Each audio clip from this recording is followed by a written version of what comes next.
So, hello listeners. I am Anupriya working as research scholar in Dr. Senthil's lab at NIPGR Delhi. And today we will be having an exhaustive discussion regarding efforts being made by our research group in pursuit for developing climate resilient crops. So, as plant biologists, we know that plants are often challenged by environmental stresses, which can occur in combination involving two or more than two factors at a given time. And these factors can be either abiotic, such as drought and heat, which can give rise to an abiotic stress combination, or it can be involving biotic factors such as bacteria, fungi, which can give rise to a biotic stress combination. And the third possible category is abiotic biotic stress combination, which can involve either of the two abiotic or biotic stress combination, and ultimately causing all three stress combination cause severe damage to plant yield and productivity. So, with changing climatic condition, there is a urgent need to address few questions and understand the effect of these stress combination and pave way for developing climate resilient crops. So recently, International Society for Molecular Plant Microbe Interaction came up with a list of top 10 questions which need to be addressed by the plant microbe research community. And these questions are like, how does abiotic stress such as climate change influence plant microbe interaction? How do microbe interaction affect plant microbe interaction? How can we translate basic research into emerging crop plans? What is the molecular basis of non-host resistance? How do observations of binary plant microbe interactions hold an ecological context? And how do plants engage with beneficial microorganisms while at the same time they restrict other pathogens? Does effector triggered immunity potentiate and restore pathogen associated molecular pattern? Or is there really a binary distinction between ETI and PTI?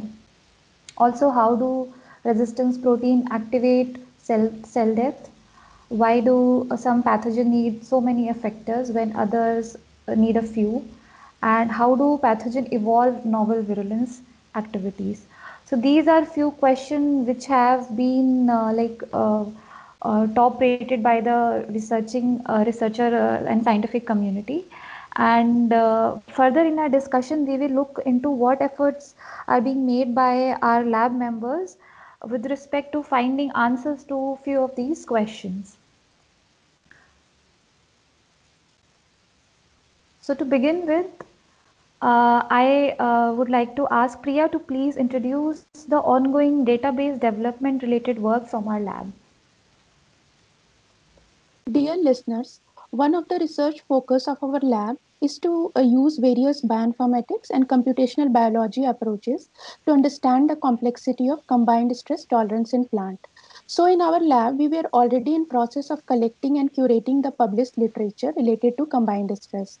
Eventually, in this process, we realized that the data is humongous, and since it is scattered, it presents a challenge for the researchers interested in the area of combined stress to do any kind of systematic comparison and analyze the data sets.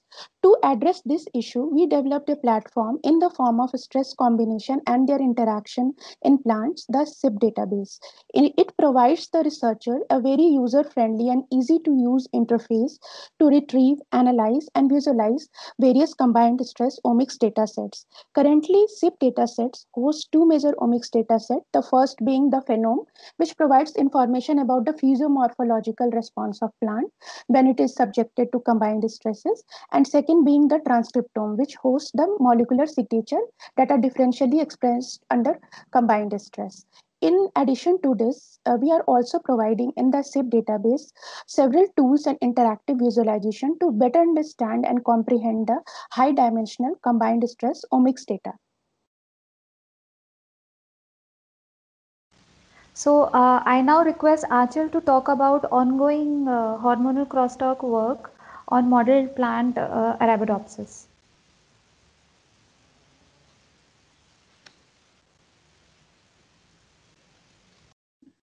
Hi everyone.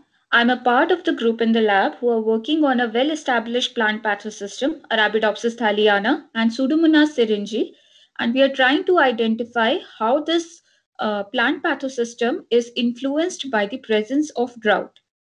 So, being model plant systems and a model pathosystem, a lot of genetic resources are available for these two organisms, and which allows us to study and functionally characterize the genes that are involved in combined stress.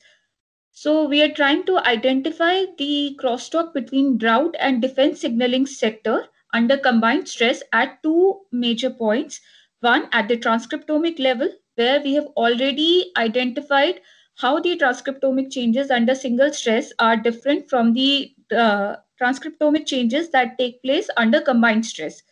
So, a lot of these combined stress specific genes that are uniquely modulated only under combined stress, they are an untapped reservoir, and we are currently trying to identify their role under combined stress. So, we are also trying to understand how the hormonal signaling machineries, which are instigated in response to these stresses, they engage in crosstalk. So, we all know that the bacterial pathogens, the drought, and the plant defense against the bacteria and the drought, they instigate several signaling pathways, majorly involving jasminic acid, salicylic acid, and abscisic acid. These signaling machineries, their components, they engage in crosstalk, which can take place both antagonistically and synergistically. However, their role is only, this interaction is only known under single stresses, and under combined stress, when they are instigated all at the same time, how they interact and how the plant responds is currently not known. So we are using hormone quantification and mutant hormone mutant analysis to identify and dissect this crosstalk under combined stress. Third, we are also trying to understand how different factors can affect the disease outcome under combined stress. So, we are playing around with the drought severity, drought duration, and to understand how they can alter the disease outcome. Then we are also using the drought stress plants, which are subsequently infected by the pathogens. And in the contrasting scenario, we are using pathogen infected plants, which are then subjected to drought stress. And we are trying to understand if the stress occurrence or the order of this stress occurrence can affect the disease outcome. We are also trying to understand how the plant responds to the host pathogen and the non-host pathogen in the presence of the drought, and what are the major key players that regulates the plant's response under combined stress when these two pathogens they are involved. So moving on from model plant to crop plant, we will be talking about chickpea, and I request Vadivel to talk about his work on chickpea.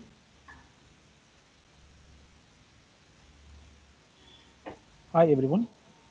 Today's talk on today's topic on chickpea is that the drought stress triggers the dry rooter disease incidence and severity. This dry rooter disease is mainly caused by Rhizotonia verticola. It can be grown on PDA growth medium, and it produces mycelium and microsporidia, which are the primary inoculum.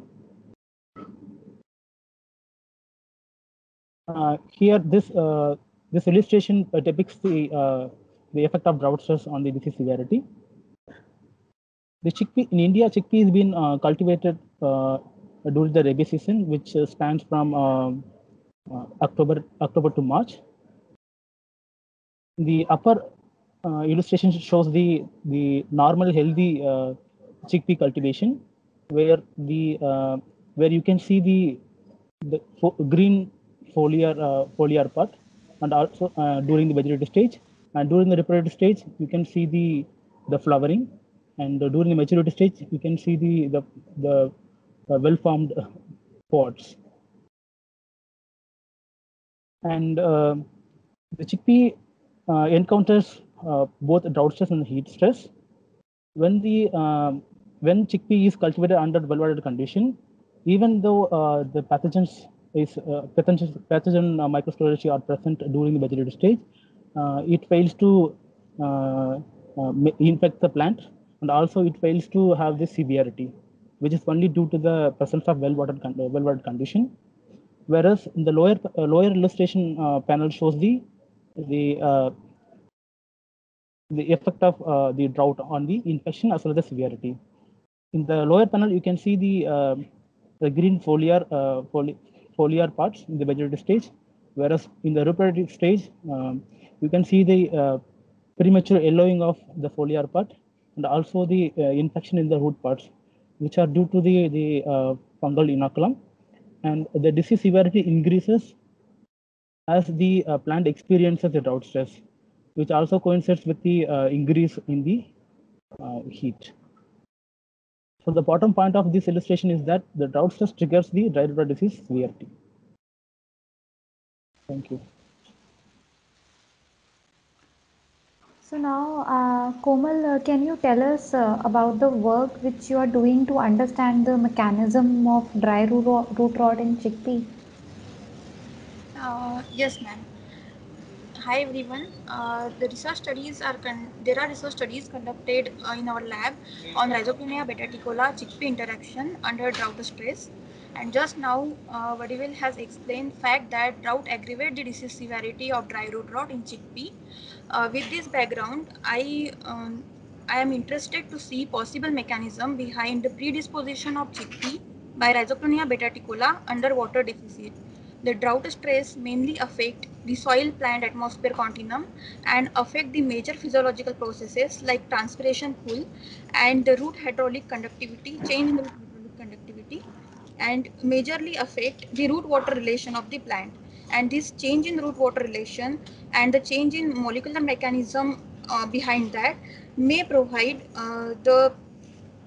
due to low soil moisture may provide the favorable condition for R. betaticola for the growth and this so that the infectivity and severity is increased in case of chickpea. So I am interested to see the mechanism behind this, and I'm suspecting that the root water relation is playing the major role in this. So now, Ashwin will tell us about any possible strategy which can be used to manage dry root rot in chickpea. Yeah, thanks for the introduction, ma'am. With the known importance of the disease earlier, under drought situation, there is an increase in disease incidence. There is an immediate need to find a solution to manage the dry root rot disease, now a very important emerging disease. The management strategies followed till now includes use of chemical pesticides that are fungicides. When they are uncontrollably used, they cause environmental pollution, and finding a eco-friendly alternative is a main important need of today's era. Uh,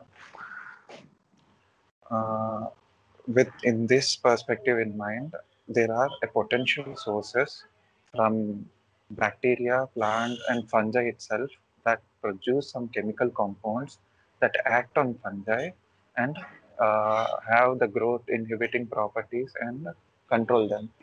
Such potential sources can be explored, and those genes can be transferred into chickpea plant to protect chickpea. The approach I wanted to explore and see. Thanks. So, Rishabh, can you tell us about another possible strategy, that is non-host resistance, to manage dry root rot? Yes. So as we already know that drought stress increases the severity of dry root rot. So our lab is looking at non-host resistance as a possible alternative resistance mechanism that can provide resistance to chickpea even under combined stress. So non-host resistance is a type of broad spectrum resistance to various pathogens in a plant species. Non-host resistance is much more durable and robust compared to host resistance, and it is usually constitutive. So our hypothesis is that non-host resistance will even work under drought stress or maybe even other biotic stresses.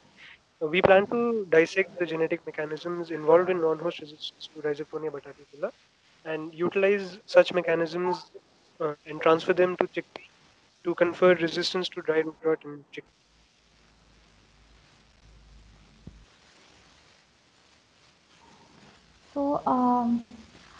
So, I asked Mahesh to tell us about ongoing work on chickpea with another pathogen which is Ascochyta rebi, and also work going on tomato with the Ralstonia solanacearum.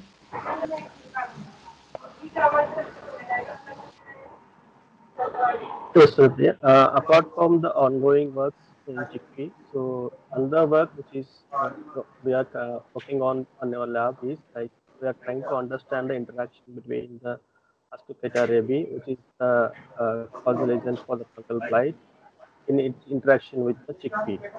As we all know, chickpea crop is affected by both abatic and biotic stresses, and among the abatic stresses, this is Ascochyta rebi is also known to cause a major yield loss in chickpea.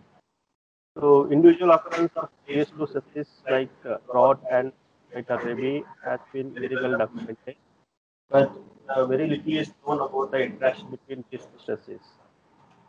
So to date, like literature from African country, we have shown, I mean, we have reported like when there is a stress conditions, they have found the reduced infection of rabies.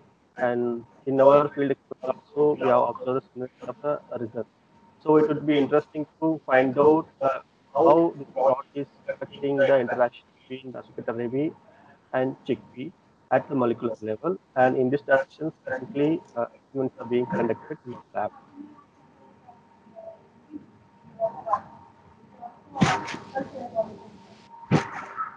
Further, on the other hand side, we are trying to understand the interaction between the bacterial pathogen, that is serum. It's one of the devastating plants in plant pathogenic bacteria, known to cause the bacterial wilt in many plant species. And one among the plant species is a tomato, which is known to affected by these pathogens in a greater extent. Further, from the literature and from our preliminary experiments, we have found that moisture stress plays important role in interaction between Ralstonia and tomato.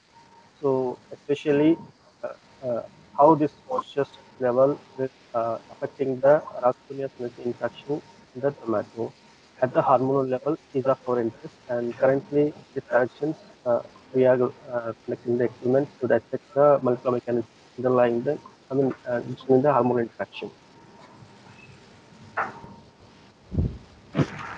So, to conclude today's discussion, Vishnu will tell us about how this data generation with respect to plant microbe interaction will be useful to generate an artificial intelligence based disease prediction model. So I will brief you about what is this artificial intelligence, and I will tell you about how this artificial intelligence-based disease prediction is working. So this artificial intelligence is the technology which is being widely used in the field of robotics to solve complex mathematical and computational problems at a much higher speed than the human capability. So one of the main application of this artificial intelligence in our area of interest is that we can make disease predictors or protein-protein interaction predictors out of by making use of different algorithms of artificial intelligence. Some of the important machine learning or deep learning algorithms with which we can classify the control and diseased plants are. support vector machine, decision trees, artificial neural networks, then Boltzmann machines, etc. So these are the data with which earlier scientists have used to classify the plants, classify the control and diseased plants. Some of those data are image data, soil moisture data, monthly rainfall data, ambient air temperature, relative humidity, soil fungal DNA quantity, in-plant fungal quantity, etc. So while making the tool for predicting disease, the main concern here is to is the number of data points with which we make the model to predict the disease. So if the number of data points with which we developed the tool is very less, then the predictor will not perform well, and its predictive performance will be very less. So our main concern here while developing the tool is that grab fetch maximum number of data points for classifying the data and make the tool. So this is how artificial intelligence can be used in our field of interest. Okay, so I thank all the lab members and also all the listeners for patiently listening to the work we are doing to address few of the important questions in the field of host microbe interaction. Thank you.